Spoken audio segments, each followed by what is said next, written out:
सच्चा ज्ञान केवल ये जानने में है कि आप कुछ नहीं जानते। बिना जाने बिना परखे जीवन को जीना बेकार है, जीवन जीने लायक नहीं है।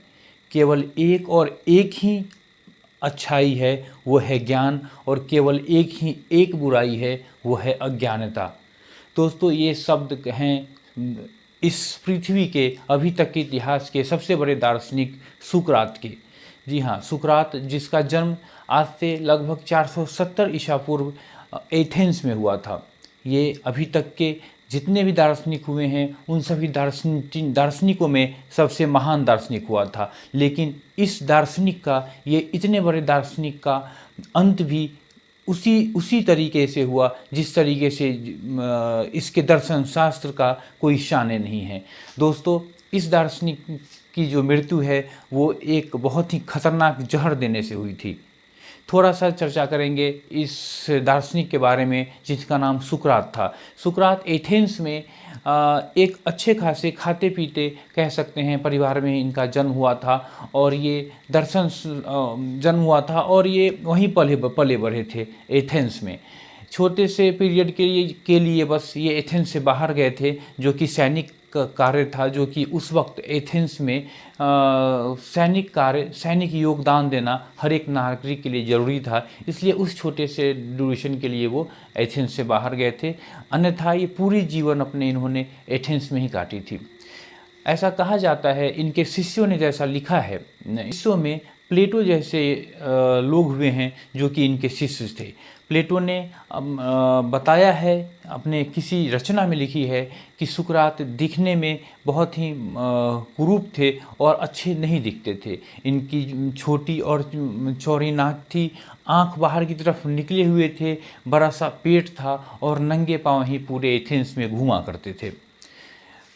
जो इनकी सुकरात की जो मृत्यु हुई थी उसका कारण कुछ और नहीं, बस 2 आरोप थे इनके ऊपर, जो कि एक ओपन जूरी में साबित कर दिए गए थे। सिर्फ एक दिन की सुनवाई में इनके ऊपर लगे हुए आरोपों को सत्य मान लिया गया था और इन्हें मौत की सज़ा सुना दी गई थी। उन आरोपों में पहला आरोप ये था इनके ऊपर कि ये युवाओं को दिग्भ्रमित कर रहे हैं, युवाओं को पथभ्रष्ट कर रहे हैं, और दूसरा आरोप ये था इनके ऊपर कि ये अधार्मिक हैं और अधर्म फैला रहे हैं पूरे राज्य में। ये 2 इनके ऊपर आरोप लगे थे, और 501 विशिष्ट नागरिकों के एक जूरी ने इन दोनों आरोपों को सत्य माना था और इन्हें मौत की सज़ा सुनाई थी। जब इनकी ट्रायल चल रही थी, जब इनके ऊपर अभियोग चल रहा था, तो इन्होंने अपने बचाव में सिर्फ एक ही बात कही थी कि मैं एक शिक्षक हूँ और ये पूरा का पूरा एथेंस हमारा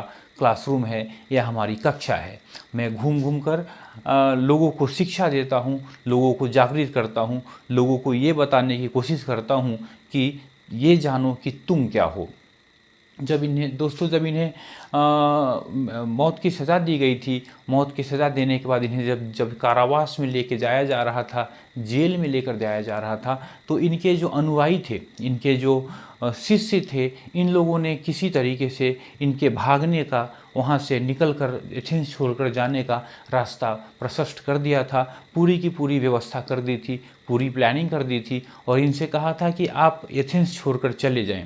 लेकिन सुकरात ने साफ साफ इससे मना कर दिया, और सुकरात ने कहा था कि ये जो मरने से डरने की कोई बात नहीं है, क्योंकि मैं तो मर ही नहीं सकता हूँ। मेरी आवाज़, मेरी जो वाणी है, ये हमेशा लोगों के बीच में रहेगी। जो आत्मा मरती नहीं है, सिर्फ इस शरीर का मरना होता है या शरीर का बदलना होता है। आत्मा तो अमर है। मैं इस शरीर को छोड़कर वापस से किसी दूसरे शरीर को ग्रहण कर लूँगा।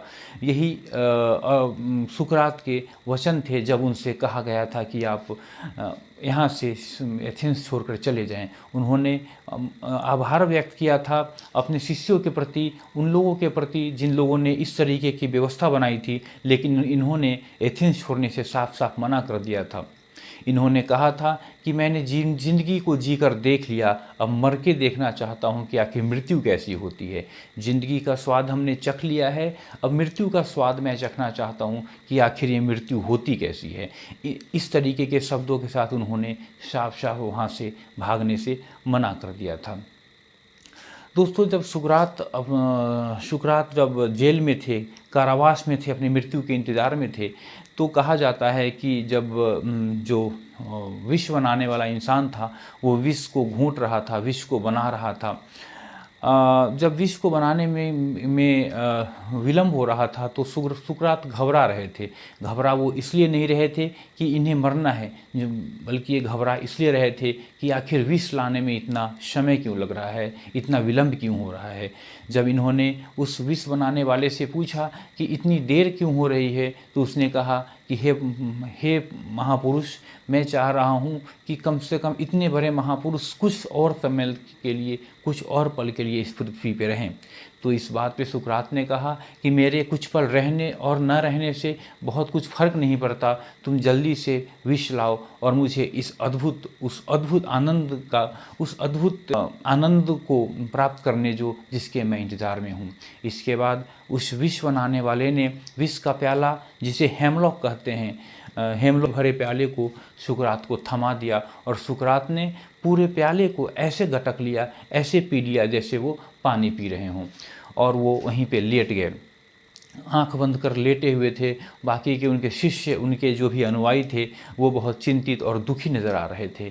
थोड़ी देर बाद सुकरात कहते हैं कि देखो देखो, अब विष ने अपना असर दिखाना शुरू कर दिया है और मेरे एक पाँव शून्य हो गए हैं। अभी देखो, मेरे दूसरे पाँव भी शून्य हो गए हैं। थोड़ी देर बाद सुकरात कहते हैं हर्षोल्लास के साथ कि देखो, विष ने अपना और भी प्रभाव बढ़ाया है और अब मेरे पेट तक शून्यता बढ़ गई है। थोड़ी देर बाद कहते हैं कि अब मैं महसूस कर रहा हूँ कि मेरे दोनों हाथ शिथिल हो रहे हैं और दोनों हाथों ने काम करना बंद कर दिया है और बाकी के मेरे सभी अंग ठंडे पड़ने लगे हैं। सुकरात उसके बाद वापस से कहते हैं कि अब ऐसा महसूस हो रहा है जैसे विष का प्रभाव मेरे हृदय के ऊपर हो रहा है और अब मैं धीरे धीरे उसकी आगोश में डूब रहा हूँ। ये कहते कहते सुकरात उस विष के प्रभाव से आँखों को बंद कर लेते हैं और उनकी मृत्यु हो जाती है। तो सुकरात की इस तरीके से मृत्यु होती है, एक हेमलॉक नामक विष के ग्रहण करने से, जो कि वहाँ के शासन द्वारा, वहाँ के राज्य द्वारा, वहाँ के जूरी द्वारा उन्हें दिया गया था। दो आरोपों के सिद्ध होने के कारण, पहला आरोप उनके ऊपर ये था कि ये युवाओं को पथभ्रष्ट बना रहे हैं, और दूसरा आरोप ये था कि ये अधर्म फैला रहे हैं। इस प्रकार पृथ्वी के एक सबसे बड़े दार्शनिक की मृत्यु होती है और वो इस दुनिया से चले जाते हैं। दोस्तों, जो उनके अनुयायी हुए, उनके शिष्य हुए थे, वो प्लेटो हुए थे। और सुकरात ने अपने जीवन काल में कभी कुछ लिखा नहीं, उन्होंने कोई बुक्स किताबें नहीं लिखी, उन्होंने कुछ नहीं लिखा, लेकिन जो उनके कहे हुए वाक्य थे, उनके कहे हुए वाणी थे, उसको उनके शिष्यों ने कलमबद्ध किया और उसे पूरी दुनिया के लिए अवेलेबल कराया। और अभी तक ये पूरी की पूरी अरस्तू की कहानी थी। आज से लगभग 399 ईसा पूर्व उसकी मृत्यु हुई थी। इस तरीके से अरस्तू का जो पूरा जीवन काल था वो लगभग 71 साल का था। तो 71 साल की आयु में अरस्तू को मृत्यु की सज़ा दी गई थी और हेमलॉक नामक विष उनकी मृत्यु हुई थी।